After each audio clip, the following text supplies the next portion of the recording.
you got to always be pushing, always be improving yourself. Megan Hicks of I Run Far, and I'm here in Leadville, Colorado, at the finish line of the 2015 Leadville 100, and with men's race champion Ian Sharman. Hi. Hi, and happy birthday, Megan. Oh, thanks. Congratulations. Thank you. What a day. It was. Yeah, it's. I do like this race a lot. It seems to suit me because the altitude means that people can't run uphill very well, so they have to hike, which is my thing. And then there's lots of flat stuff as well, and that suits me.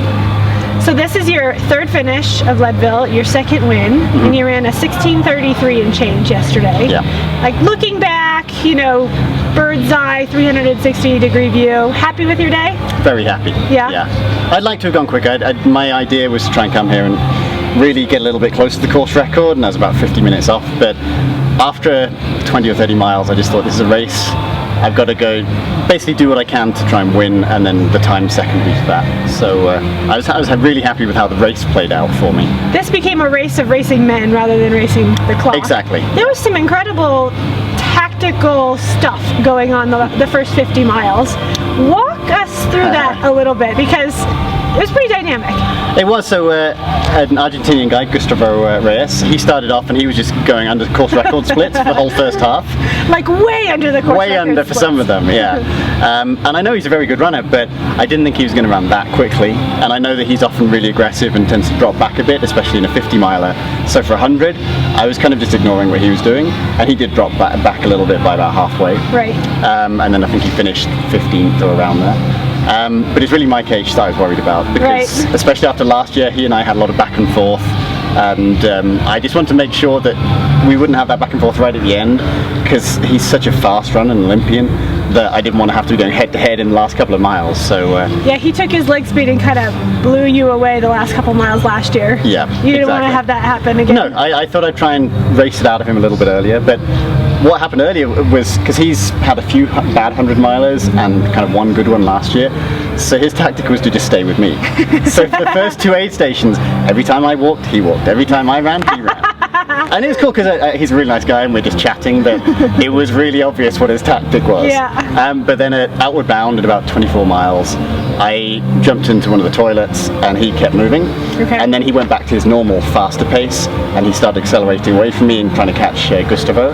So at that point I thought, okay, well, this is a little bit easier from my perspective. I'll just keep doing my thing, and then I'll see if I catch him in the second half at some point, which is exactly what happened. Right. So I caught Gustavo around mile 52 just after the turnaround, and I caught Mike just before the summit of Hope Pass about mile 55. And then I heard he puked straight after that. But when I talked to him, he didn't even respond. So he was clearly feeling a little bit off at that point, and I think that was what ruined his race. His stomach just wasn't feeling great. But from that point, as soon as I passed him, I just hammered it for about 30 miles, thinking that last year he kept kind of going really fast and going past me, then he blew up, and then I passed him, and we went back and forth. So this time, I wanted to go as fast as I could to just, every time he did a surge, he still wouldn't catch me. And that seemed to work. So unfortunately he dropped out, I think because of the stomach, and I'm sure partly because he was here to win.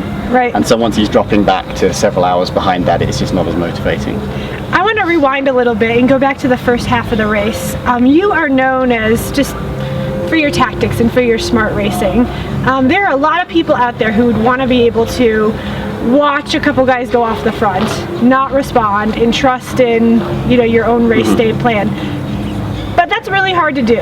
Like, a lot of people say that they're going to do it, and then it doesn't work out. Well, like Mike clearly intended to stay with me, right? But after 3 hours he got bored of that. Right. So I want to ask you, like, what do you put through your head? What do you tell yourself during that time? Like, chill, chill, chill, don't go. Basically, I mean, it's the fact that I know it's such a long race.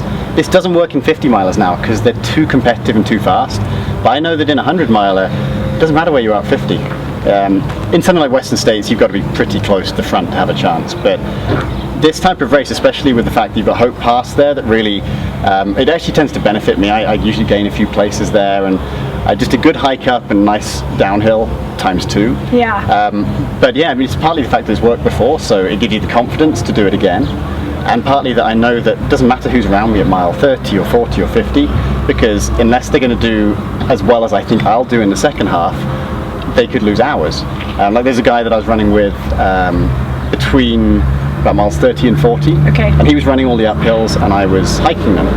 And so we got into Twin Lakes, mile 39.5 or 38.5, whatever it is, at about the same time. But I was thinking he's not getting his pacing right for the whole thing. So maybe good for 50 miles, but not for 100. And so that I'm always thinking about the last bit of the 100 mile being the important bit. Okay. So you've got to position yourself to be able to run that well. And if you can do that, then you can catch people or you can stay ahead of people. So I'm always thinking about the last 20 or 30 miles. Letting people go in the first half is a matter of letting them go minutes. And then in the second half, that It's means hours, potentially. tons of time. Well, I always go by the mantra of Bruce Fordyce, who won Comrades 9 times. And he always said that he was going to stick to his game plan. And if there were guys ahead who managed to hold on to a faster pace, at the end he'd shake their hand and say, "Great race. Cheers to them. I did my best race, my best time.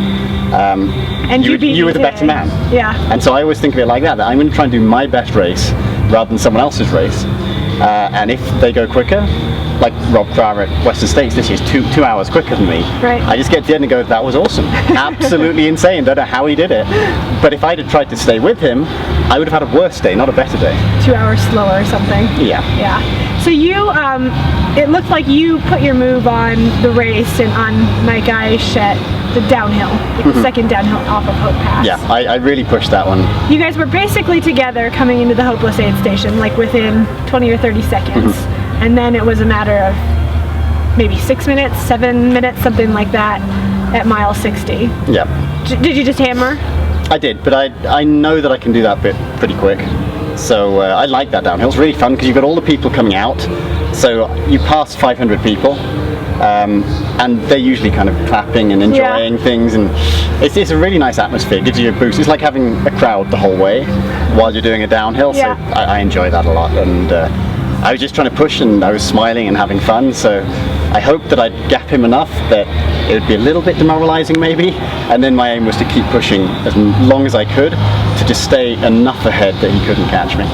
So, yeah, you leave mile 60, you know you have some sort of lead, you have no idea what it is. Are you thinking about last year where then you went into, you know, miles and miles of flip, flop, well, when I heard it was only 6 minutes, I thought, he can easily get 6 minutes back, because he kept doing that last time very easily. We're talking about an Olympian here. Yeah, well, 6 minutes, I mean, if he does a minute and a half or 2 minutes a mile quicker than my 100-mile jogging kind of pace, he can catch me in 3 miles. Yep. And then gap me by quite a lot in another 3. So yeah, I hoped it was actually going to be more than 6 at that point, but then at the next aid station it was 23 or something, I think, so I knew that it was paying off, that I was pulling away a bit. Did you, so mile 75, outward bound, inbound, or outward bound, inbound. You get a report that he's 20 some odd minutes back. Do you start feeling comfortable, or are you still hammering? To some degree, yeah. Because it was just the fact the number was getting bigger. It wasn't so much what the number was, just the fact that I was pulling away. But it's always delayed, because that was from an aid station 6 miles earlier. Right. So you don't know if someone's catching you or getting further back until way after it's happened. And that's always been the case here. It's much easier to be chasing someone because you always know what the gap is. Every aid station they can tell you, and you know if you're gradually catching them. But when you're ahead of someone, you just have to assume that they're catching you, and that fires you up to keep moving. Did you start, once you kind of felt like, you know, maybe you were comfortable in the lead, maybe things were going your way, did you start playing with time at all, or did it just become definitely in my head I was thinking that. Yeah, I mean, at about mile 80, I could see that if I didn't slow down, I could go low 16s, maybe a little bit quicker than Rob did last year. But also then when I kept getting reports that the guys behind me were getting further and further back, I stopped caring. It's like, okay, I just got to keep it sensible rather than trying to push and do the fastest time I can and maybe blowing up. I just wanted to keep it a little bit more conservative so that I could win. So that's why I ended up 16:33, and it was more fun that way as well. Yeah. Instead of hammering the last 20 miles, I was able to. Wasn't enjoying it, but at least it wasn't as painful as if I'm racing head to head with Mike or Nick Clark or someone else like I've done the last couple of times. Usually when I see you at the finish line of races, you come across looking like you just started. Like you just look... I'm not sure about that. Not when I try and walk, I don't look like that anyway.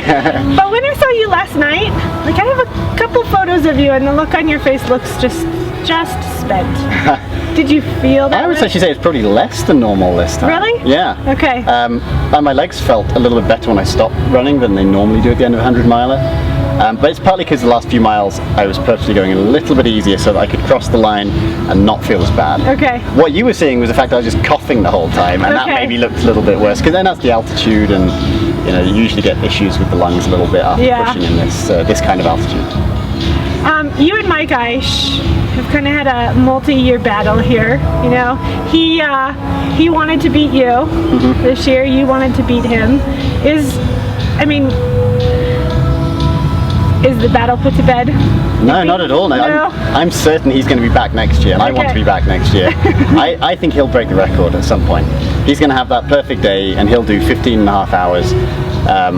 And that's why I had to race him this time, because I thought if he stayed with me, he'd probably then near the end just pull away, and he'd benefit from me slowing him down earlier, so then he could just destroy me at the end. Okay. So I had to try and mix things up a little bit so that didn't happen. But no, I think he'll break the record here. I think he'll be the next person to break the record. Okay. I want to, but I think realistically he will. But he might have like one awesome race and every 5 bad ones. It's hard to put together a perfect 100-mile race. It is. But he's got so much talent and speed that if he does it, it'll be really, really quick. Awesome. Well, did you hear that, Mike? We're watching you. Well, right now he probably is saying never again. 2 days time he'll be, I'm coming back, definitely going to do that. Well, congratulations to you on your perfectly executed 100-mile race. Thank you. Second win of the Leadville 100.